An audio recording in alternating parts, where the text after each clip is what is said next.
ನಮಸ್ಕಾರ ಗುರು, ಎಲ್ಲರಿಗೂ stock market ಹುಡುಗ ಚಾನಲ್ಗೆ ಸ್ವಾಗತ. ಇವತ್ತಂತೂ ನಮ್ಮ ಮಾರ್ಕೆಟ್ ಕ್ಲೋಸ್ ಇತ್ತು. ಅದೇ ಒಂದು ನಮ್ಮ ಅದೃಷ್ಟ ಅಂತ ಅನ್ಬೋದು. ಯಾಕೆ ಅಂದರೆ ಕಂಪ್ನೀಸಲ್ಲಿ ದಿನ ದಿನ ಮಾರ್ಕೆಟು ತುಂಬ ಬೀಳ್ತಿದೆ. ಈಗ ಇವತ್ತಂತೂ ನಮ್ಮ ಮಾರ್ಕೆಟ್ ಬಚಾವಾಗಿದೆ. ಜೊತೆಗೆ ಇವತ್ತಂತೂ ನಿಜವಾಗ್ಲೂ ನಮ್ಮ ನಿಫ್ಟಿ ಅಂತೂ ತುಂಬ 1-2% ಅಂತೂ ಬಿದ್ದೋಗ್ಬಿಡ್ತಾಯಿತ್ತು.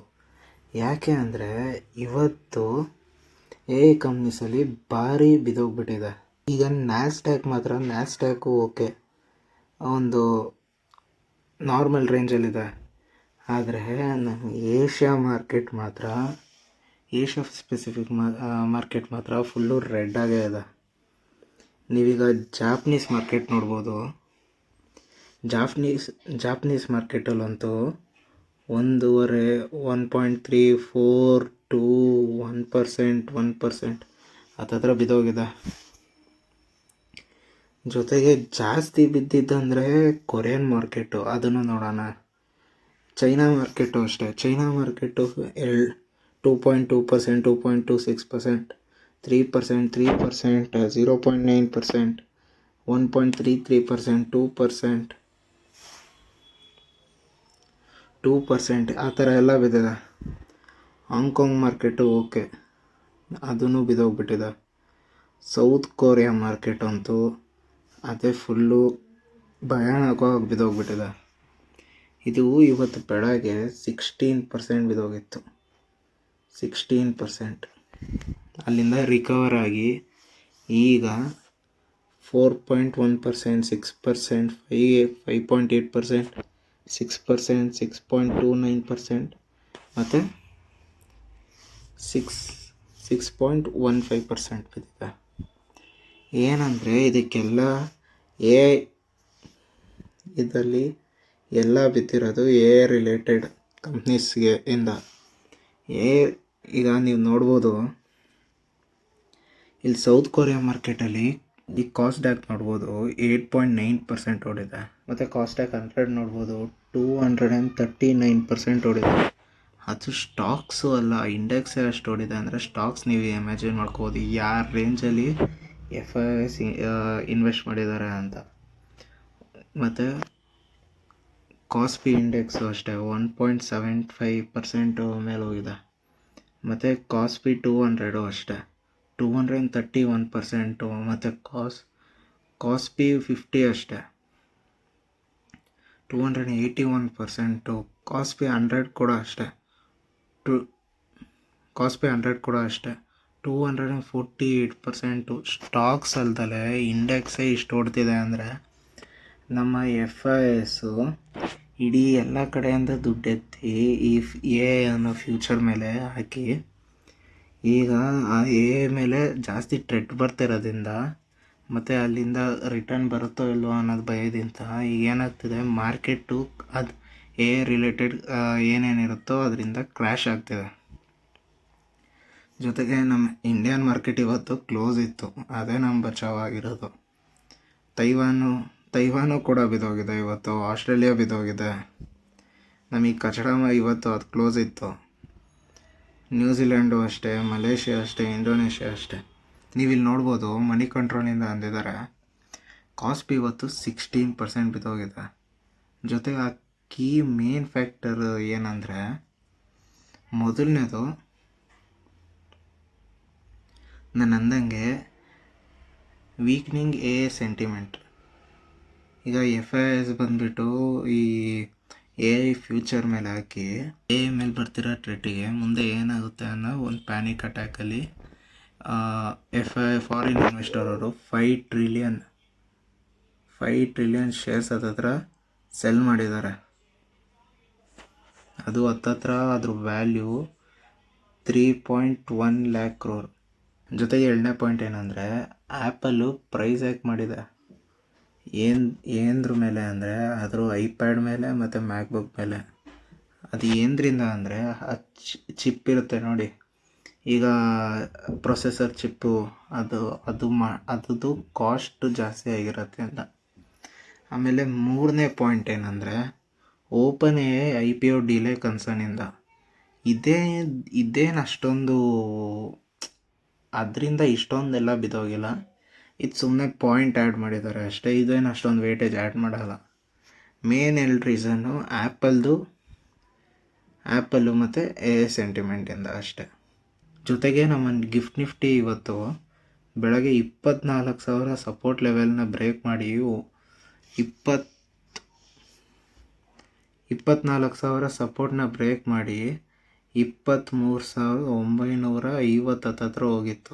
ಅದು ರಿಕವರ್ ಮಾಡಿಕೊಂಡು ಈಗ ವಾಪಸ್ಸು 24,086 ರೂಪಾಯಲ್ಲಿದೆ. ಅದು ನಮ್ಮ ನಿಫ್ಟಿ ಎಲ್ಲಿ ಆಲ್ಮೋಸ್ಟ್ ನಿನ್ನೆ ಕ್ಲೋಸಿಂಗ್ ಕೊಡ್ತು ಅಲ್ಲಿ ತನಕ ಇದೆ. ಜೊತೆಗೆ ನಮ್ಮ ಗೋಲ್ಡಿಗೆ ಬಂದರೆ ಗೋಲ್ಡ್ ಕೂಡ 4,110 ಹತ್ರನೇ ಇದೆ. 24 ಗಂಟೆಲಿ ಏನೂ ಚೇಂಜಸ್ ಆಗಿಲ್ಲ. ಜೊತೆಗೆ ನಮ್ಮ ಸಿಲ್ವರು ಅಷ್ಟೇ. ಸಿಲ್ವರು ಕೂಡ $59 ಹತ್ರನೇ ಇದೆ. ಇನ್ನೂ $60 ಕ್ರಾಸ್ ಮಾಡಿಲ್ಲ.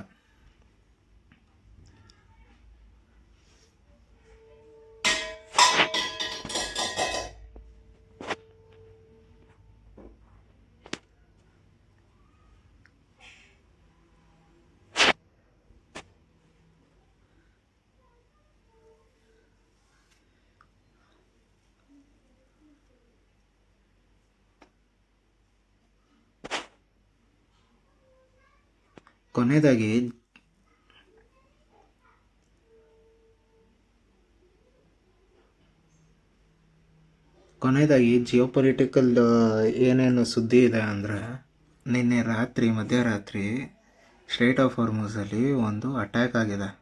ಅದೇನಂತ ಅಂದರೆ, cargo ship was damage after unknown projectile off Oman coast ಹತ್ರ ಇರೋ ಸ್ಟ್ರೈಟ್ ಆಫ್ ಹಾರ್ಮುಜಲ್ಲಿ ಟ್ಯೂಸ್ಡೇ, ಹಂಗಂದರೆ ನಿನ್ನೆ ರಾತ್ರಿ ಬ್ರಿಟಿಷ್ ಕಾರ್ಗೋ ಮೇಲೆ ಅಟ್ಯಾಕ್ ಆಗಿದೆ.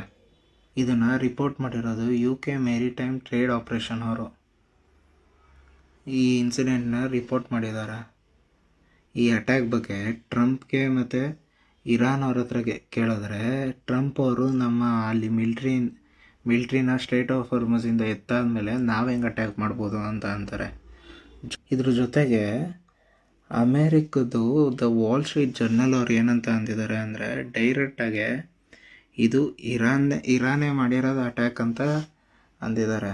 Iran attack cargo ship testing Trump's deal to reopen straight.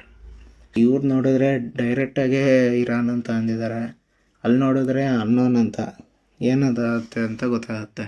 ಜೊತೆಗೆ ನಮ್ಮ ದೊಡ್ಡಣ್ಣ ಏನಂದಿದ್ದಾರೆ ಅಂದರೆ, we knock the hell out of them. Trump ಅವ್ರು ಏನಂದಿದ್ದಾರೆ ಅಂದರೆ, ಇಲ್ಲಿ ಸ್ಟ್ರೈಟ್ ಆಫ್ ಹಾರ್ಮುಜಲ್ಲಿ 19 million barrel of oil excited ಅಂತ. ಜೊತೆಗೆ ಇವರು 19 ಮಿಲಿಯನ್ ಆಯಿಲ್ ಬ್ಯಾರಲ್ನ ಅಲ್ಲಿಂದ ತೊಗೊಂಡು ಹೋಗ್ತಾ ಇದ್ದಾರೆ ಅಂತ ಅಂದಿದ್ದಾರೆ. ಅಂದರೆ ಕಾರ್ಗೋ ಶಿಪ್ಪಲ್ಲಿ ಟ್ರಾನ್ಸ್ಪೋರ್ಟೇಷನ್ ಮಾಡ್ತಾ ಇದ್ದಾರೆ ಅಂತ.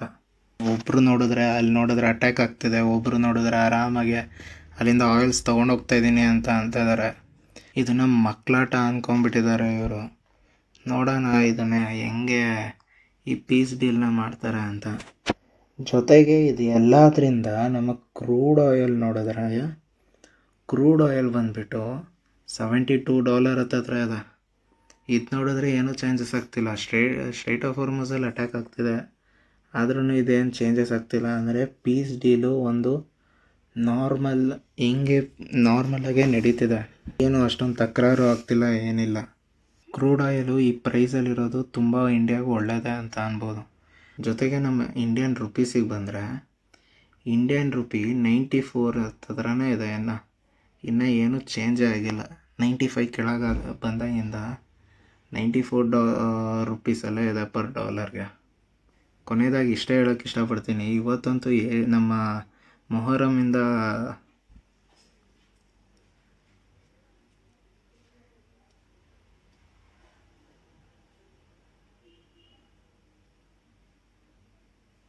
ಇವತ್ತಂತೂ ನಮ್ಮ ಮೊಹರಮಿಂದ ಒಂದು ಒಳ್ಳೆ ಕೆಲಸ ಆಗಿದೆ. ಏನಂದರೆ, ನಮ್ಮ ಮಾರ್ಕೆಟ್ ಕ್ಲೋಸ್ ಇರೋದು. ಇವತ್ತೇನಾದ್ರು ನಮ್ಮ ಮಾರ್ಕೆಟ್ ಕ್ಲೋಸ್ ಇಲ್ಲ ಅಂದಿದ್ರೆ ನಮ್ಮ ಮಾರ್ಕೆಟು ಕೂಡ ಹಿಂಗೆ ರೇಟಿಗಿರೋದು, ಕೊರಿಯನ್ ಮಾರ್ಕೆಟ್ ಥರ ಇರೋದು, ಸೌತ್ ಕೊರಿಯನ್ ಮಾರ್ಕೆಟ್ ಥರ.